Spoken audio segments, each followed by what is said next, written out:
Hello friends. Today we are talking about chain tensioners. As you all know, there are so many options we have in market for chain tensioners.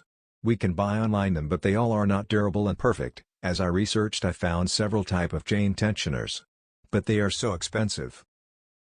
After a lot of research I found these types of sprockets with bearings, but these also are extremely costly.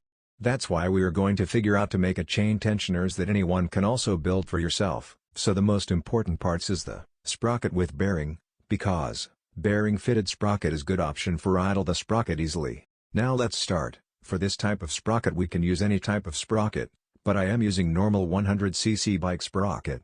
A roller ball bearing with shields on. This is standard sprocket and a 6072 ball bearing. For this setup we have to drill the sprocket hole according to bearing diameter.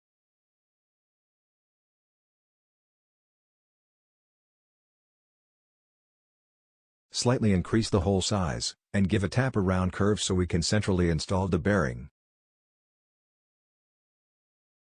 This is the look after installing the bearing in sprocket. As you can see, I fixed the bearing with sprocket lock and nuts.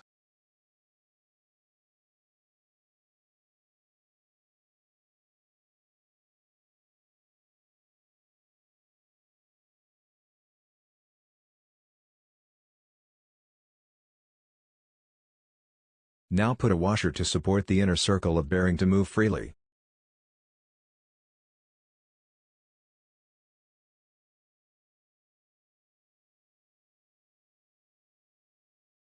Now slide the bolt into the tensioner pin, like this. The screw size is 8 mm.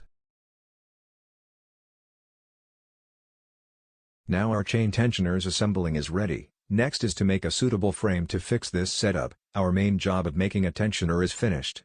Hope you guys liked the video. Thanks for watching.